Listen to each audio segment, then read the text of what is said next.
আর তার লাল জিভটা যেন আধা হাত বেরিয়ে আছে, সেই সাথে 2 হাত উঁচু হয়ে আছে। সেই ভয়াবহ লাশটা যেন কারো গলা টিপে ধরবে এখনই। যে আমি কোনোদিনই ভয় কি জানতাম না, আর মদ খাওয়া ছাড়াই অবলীলায় লাশ কাটতাম, সেই আমার মনে হলো আমার বুকের হৃৎপিণ্ড গলার উপর উঠে এসেছে। আমি দেখলাম সে জানালার কাছে দাঁড়িয়ে আছে, পিছনে ফিরে। তার কোমর পর্যন্ত চুল তার সাদা কাপড়ের উপর পিঠের উপর ছড়িয়ে আছে।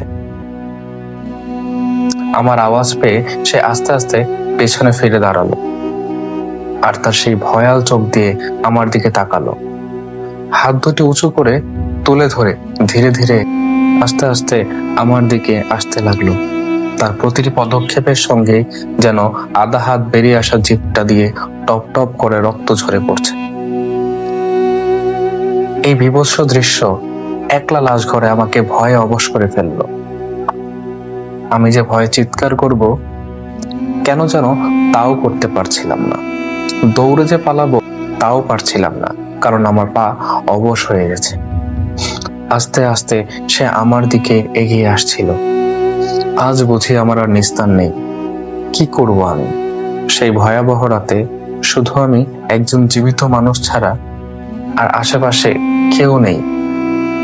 আমি কি আজ বেঁচে ফিরতে পারবো? যখন সে আমার প্রায় কাছেই চলে এলো, তখন যান বাঁচানোর স্বাদ তীব্র হয়ে উঠল। আমি প্রাণপণে চিৎকার করে অন্ধকারের মধ্যে দৌড় দিলাম। উদ্দেশ্য একটাই, লাশ ঘর থেকে যেভাবেই হোক বাইরে আসতে হবে। কিন্তু ভীষণ ভয়ে আমি তখন অন্ধকারে দিশেহারা, তাই আর দরজা খুঁজে পাচ্ছিলাম না। এদিকে আমি আমার পিছনে এসে ক্রমাগত লাশের হেঁটে আসার থপ থপ শব্দ শুনতে পাচ্ছি। যেন আজ আমার আর কোনো নিস্তার নেই সেই পিচাসিনীর হাত থেকে।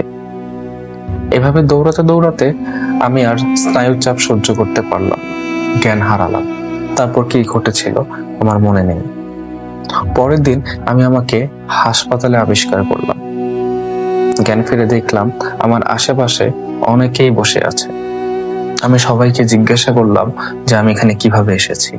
তারা বলল সকালে আমাকে ওইখানে পড়ে থাকতে দেখে তারা এখানে নিয়ে এসেছে। তারপর আমি তাদেরকে সব ঘটনা খুলে বললাম, কিন্তু তারা কেউই বিশ্বাস করলো না। কিন্তু আমি তো জানি সেদিন রাতে আমার সাথে কি হয়েছিল, যা আজও আমাকে ঘুমাতে দেয় না।